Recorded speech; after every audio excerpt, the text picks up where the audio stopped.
Sangkep tokoh adat merupakan satu dari 4 sangkep yang akan dilakukan dalam rangkaian kegiatan Festival Rinjani. Tujuan dari sangkep yang pertama ini adalah untuk menggali bagaimana pandangan para tokoh adat terhadap Rinjani, bagaimana nilai adat mengelola dan merawat Rinjani.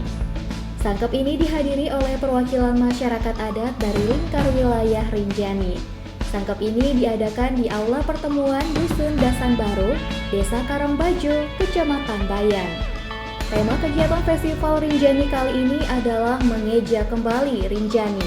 Karena kerusakan yang terjadi di Rinjani bisa jadi bukan hanya disebabkan oleh masyarakat modern yang tidak mengerti dan tidak peduli pada Rinjani, melainkan masyarakat adat yang telah lupa bagaimana memaknai dan memperlakukan Rinjani.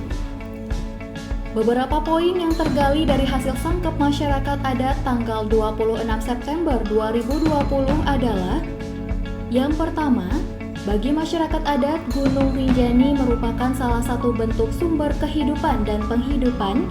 Menjaganya adalah sebuah keniscayaan, karena itu masyarakat adat perlu melestarikan nilai-nilai dan pengetahuan yang ada pada masyarakat adat.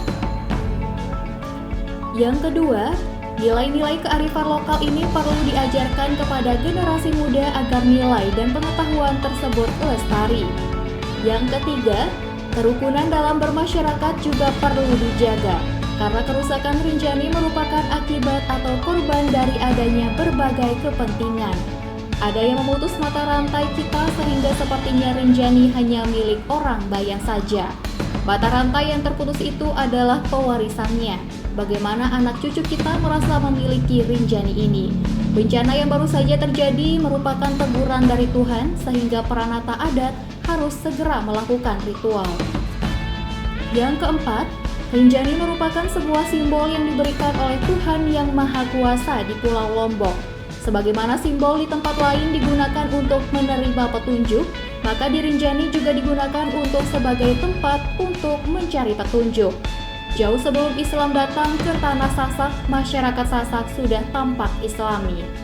Lahir, hidup, dan mati merupakan daur hidup semua makhluk.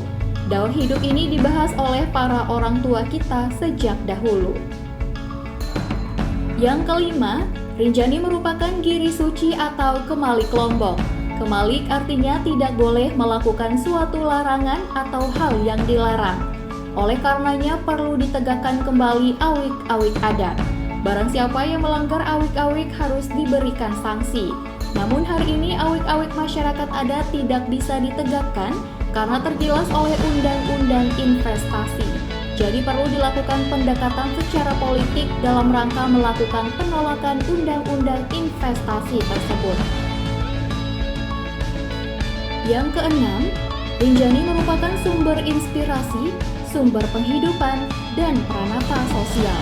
Perjuangan terhadap pelestarian Gunung Rinjani telah lama dilakukan. Saatnya perjuangan kali ini tidak sekedar wacana diskusi saja.